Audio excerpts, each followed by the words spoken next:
Chapter 7, The World Within, for an Autistic Child. 3 years ago. In a far-off grassy field, a 7-year-old boy runs, with laughter coming out of his mouth. He is running in an open field as wide as 5 football fields. Hovering high above him, are seagulls making their way to ocean in the distance. The boy continues to run at top speed, frantically laughing as if he was playing a great game of tag with his closest neighborhood friends.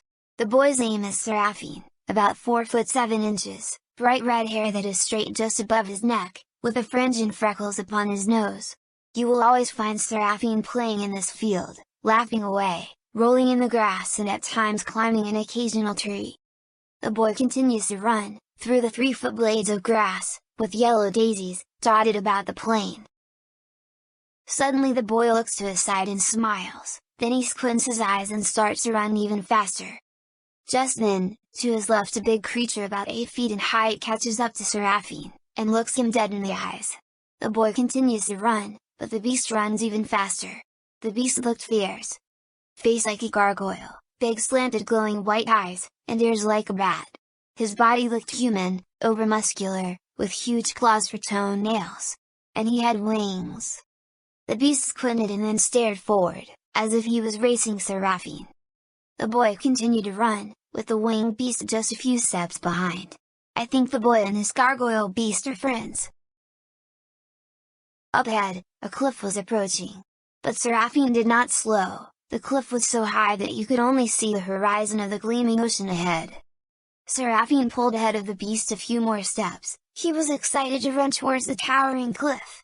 The beast looked at the boy, then a proud smile formed upon his face. He was clearly letting the boy win. It would be only seconds until Seraphine reaches the edge of the cliff, and if he continues to run he will plummet hundreds of feet down to the crashing waves and sharp rocks. 3 seconds and a few steps until the edge. 2 seconds.